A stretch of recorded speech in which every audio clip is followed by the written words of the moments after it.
the purpose of these grants, whether they be the clean energy grants or the local park grants, is to help communities. And one of the things that I love about both Senator Stevens and Representative Halford is they understand that as a state we're only as good as our local communities, because that's how people decide where they want to live and what their quality of life is. So these are grants that help everything from enhanced ballparks to help water treatment plants to make certain we have clean water for citizens. And as the state, we're just honored to be a part of these grants.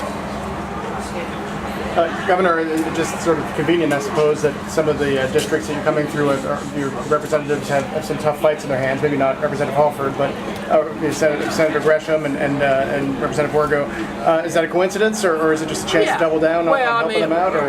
We obviously like to help our friends, but at the end of the day, this is about communities that have made great grant applications, and we want to make certain they get fulfilled. In the meantime, in the process, if we get to help a few people who have been our friends, that's okay too. Yes, ma'am. We need some roads. our roads are kind of falling apart now. We're getting all these other grants and things, and we need some roads. Well, we appreciate that. One of the things that we're working toward doing is coming with an overall road plan for the state. But that roads aren't cheap, and we need to have the ability to put together a long-term plan, which is one of the things we're working toward doing this year. Tennessee really hasn't had a new road plan since in about 30 years, and we think it's high time to do that so that this community and others can have the transportation they need. That's instead of Kelly with transportation. That's been about right. That's probably been about right. So literally, we were Governor Alexander and Governor McWhorter had road plans there in the 80s, and then we've been a long time putting together a long-term coherent plan. But to do that, you got to have a long-term way to pay for it, and that's one of the things we have to address as well.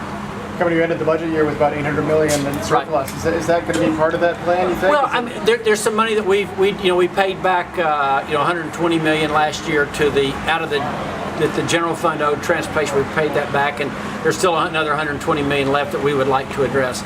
But long term, you can't build roads based on 1 year surpluses. We're thrilled to have that surplus, but we have a $10 billion backlog, and to make the right kind of road plans you need takes years to do it, and you can't say, oh great, we got a surplus this year, we'll go do one road somewhere. That won't help us put together a real quality long-term plan for the state.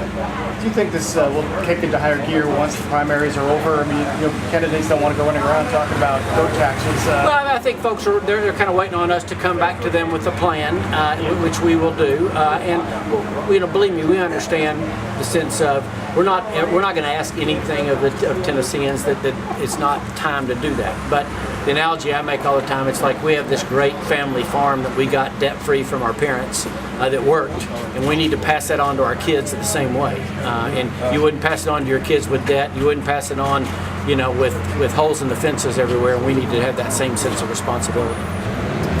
Thank you. Thanks, everybody.